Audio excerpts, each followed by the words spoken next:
How do you find the most searched keywords on YouTube? Everyone wants to know the most searched keywords, but what if chasing high volume is the easiest way to get lost in the crowd? If you've ever relied on keyword scores or autosuggest, you're aiming at the wrong target. In this episode, I'll show you what search volume really tells you, how to avoid the trap of going after the wrong keywords, and how to find the right keywords that'll actually get you results, that'll get you ranking at the top of YouTube and actually generate leads for your business. Let's dive right in.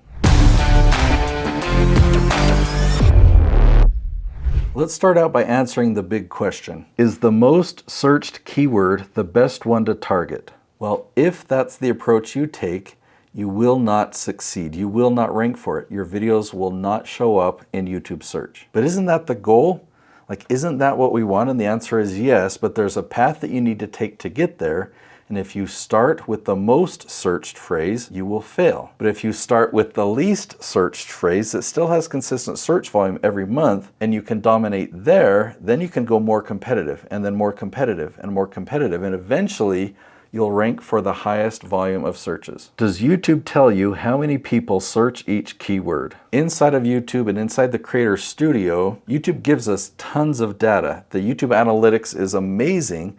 We can learn a whole lot about our audience. But the tools that YouTube has provided for creativity and coming up with ideas, it's not based on keyword research. That part of it is mostly based on idea generation and creativity, and it's really more of a focus on the suggested side of YouTube, meaning the more viral side or the more entertaining side. But there is another way that you can find the search volume for keywords. Now, TubeBuddy and vidIQ, they're the popular ones, and those are tools that are built for YouTube. But unfortunately, the keyword part of those tools doesn't work at all. Now you say, well, what do you mean, Nate? I've gone in there and the keyword tool works great. It makes a lot of suggestions, but none of the suggestions there will actually work. Those suggestions actually do focus on finding the keywords that have the most search volume, but they're not effective in helping you actually get ranking for them, because just picking those keywords and adding them to your keyword field, it makes you feel good to think, ooh, which keywords do I want to rank for? I'll select that one, as if it's just a menu and you make an order of all the places you want to rank. So they have that functionality built in there that you can add those to the keyword field,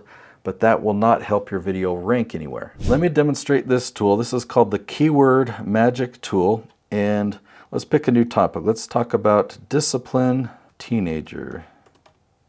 And by the way, this is on the website SEMrush.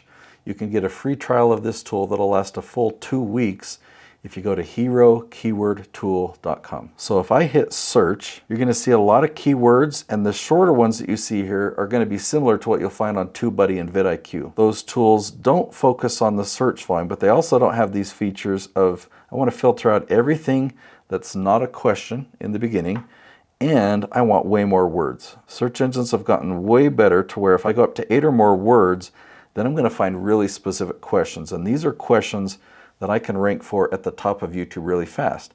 Now look at these numbers over here. We've got a couple that are 210 searches average per month. We've got one that's 70, then 20, then a whole bunch that are 10.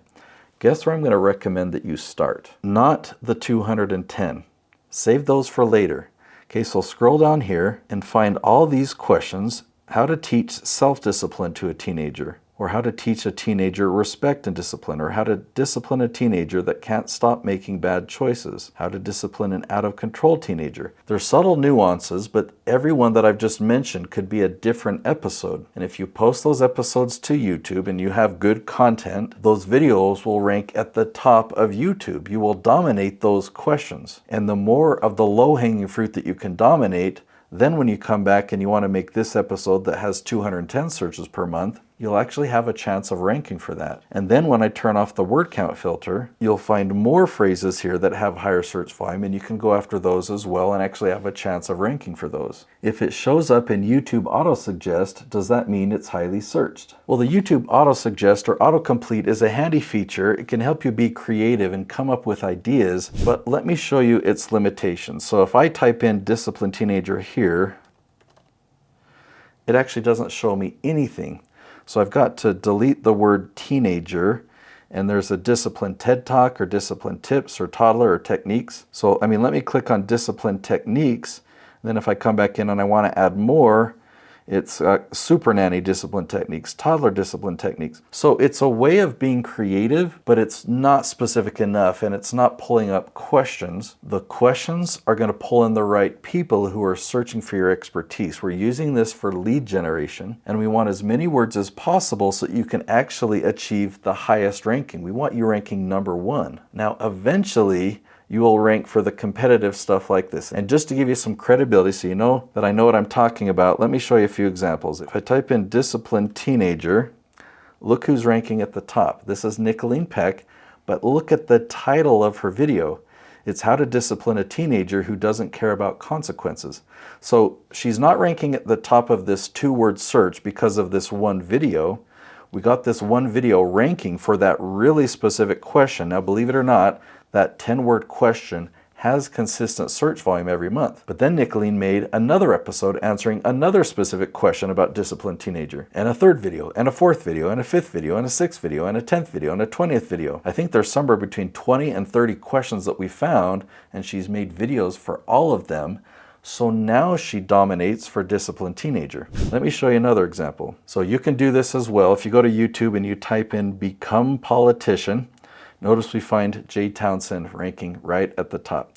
If we type in self-government, there's another one where obviously you find Nicolene Peck ranking right at the top. But if you type in construction management, you find Jason Schroeder ranking at the top. Now, all of these channels follow the strategy that I'm teaching. In fact, I produce all these channels and I make sure that they follow my strategy to the letter. How do I find the keywords that a lot of people are searching for? So using that keyword magic tool, again, you can go to herokeywordtool.com. You can do searches, and don't focus on the volume.